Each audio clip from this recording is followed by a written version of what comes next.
दिन भर की भागा दौड़ी के बाद शाम हो गई है और बहुत मुश्किल से मैं अपने स्टडी टेबल के पास आ पाई हूँ ताकि मैं कुछ पढ़ाई अपनी कर सकूँ।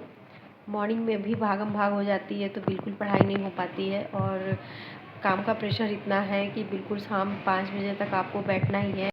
और काम ख़त्म करके घर पहुंचने के बाद थोड़ी सी चाय वगैरह पी मैंने और अभी मैं पढ़ाई स्टार्ट करने जा रही हूँ अपनी। और ज़्यादा टाइम नहीं मिल पा रहा है मुझे, तो मैं रात में ही ज़्यादा अपनी पढ़ाई के लिए टाइम निकाल रही हूँ।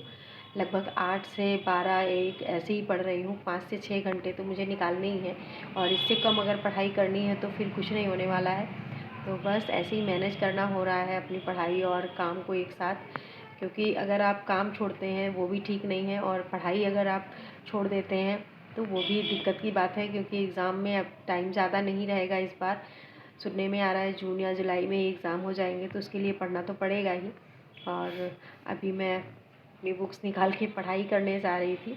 आपको दिखाती हूँ, मैं आज अपनी करेंट को कंप्लीट करने वाली हूँ, क्योंकि सेकंड बुक भी उसकी आ गई है और इस मंथ की मैं ला भी नहीं पाई हूँ, क्योंकि मैंने पढ़ी ही नहीं पूरी और टाइम ही नहीं मिल पाया कि हाँ मैं ले आऊँ दिसंबर की जो आ गई होंगी। तो बस इसे कंप्लीट कर लूँ तो फिर नेक्स्ट मंथ की ले आऊँ। और अभी मैंने इसके 24 पेजेस ही पढ़े हैं और बाकी मेरा अभी रह रहा है। लगभग इसके 82 पेजेस हैं, तो 25-26 पेज मैंने पढ़े हैं। पीछे से 1-2 पेज पढ़े हैं, बाकी मेरा पूरा ऐसे ही रह गया है ये बुक मेरी पढ़नी। वैसे तो मेरा इसका टारगेट 1 हफ़्ते का ही था कि मैं इसे 1 हफ़्ते में पूरा ख़त्म करूँगी पढ़ के, लेकिन हो नहीं पाया, इतना बिजी शेड्यूल रहा इस बीच। और आज इसका ही टारगेट लेके मैं बैठूँगी। आज मैं इसे रात को ही फाइनल करूँगी, इसका पढ़ के कंप्लीट करूँगी इसे कंप्लीट करने के बाद ही कोई और सब्जेक्ट उठाऊँगी। तो ऐसा हम सभी के साथ होता है कि हम टारगेट्स तो बनाते हैं, लेकिन हमारी परिस्थितियाँ जो होती हैं ना वो ऐसी नहीं हो पाती कि हम अपने टारगेट को टाइमली कंप्लीट कर पाएँ। लेकिन कोई बात नहीं, हम नेक्स्ट डे उसे पूरा करने की पूरी कोशिश करते हैं। हो जाता है सभी के साथ। फैमिली होती है, अगर जॉब है तो जॉब की भी कुछ प्रॉब्लम्स होती हैं, वर्क उसके भी होते हैं जो हमें उसके कंप्लीट करने होते हैं। तो ऐसी चीज़ें बीच बीच में चलती रहती हैं सबके साथ। लेकिन हाँ, कंसिस्टेंसी तो हमें मेंटेन करनी ही है।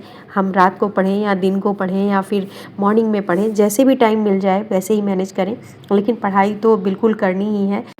कोई कोई ऐसा दिन भी हो जाता है कि हमारी तबीयत जो है वो साथ नहीं देती है, फिर हिम्मत नहीं होती कि हम पढ़ाई करें। वो दिन ऐसे होते हैं जब हमें लगता है कि नहीं, हम रेस्ट ही करें, हमारी शरीर जो है वो हमारा साथ नहीं दे पा रही है। तो ऐसे दिनों को तो हम नहीं कह सकते हैं, लेकिन हाँ, डेली जो हमारा काम है वो हमारे आड़े नहीं आने चाहिए।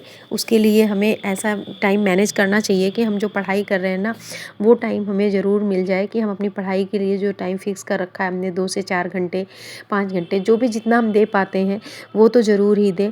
नहीं तो अगर हम रेगुलर नहीं पढ़ाई करेंगे, टाइमली अपने टारगेट्स नहीं कंप्लीट करेंगे, फिर एग्ज़ाम के लिए इतना फिर अच्छे से हम फोकस नहीं कर पाएंगे, क्योंकि चीज़ें इतनी ज़्यादा होती हैं। सारे सिलेबस को कंप्लीट करना, फिर अचानक से सब चीज़ें याद नहीं हो पाती हैं। अगर अच्छे से आपको तैयारी करना है तो आपको तैयारी को टाइम देना पड़ता है, और उस टाइम में आप शुरू से ही कंसिस्टेंसी के साथ अगर पढ़ाई करते हैं, रेगुलर डेली में आप जो भी अपने टारगेट्स बनाएं उसे कंप्लीट करते चलें, तो फिर एग्ज़ाम टाइम में आपको कोई दिक्कत नहीं होती है। इज़िली एग्ज़ाम आपका क्लियर भी हो जाता है और आप पे प्रेशर भी नहीं होता है। तो पढ़ाई के लिए सबसे ज़रूरी है हमारी कंसिस्टेंसी।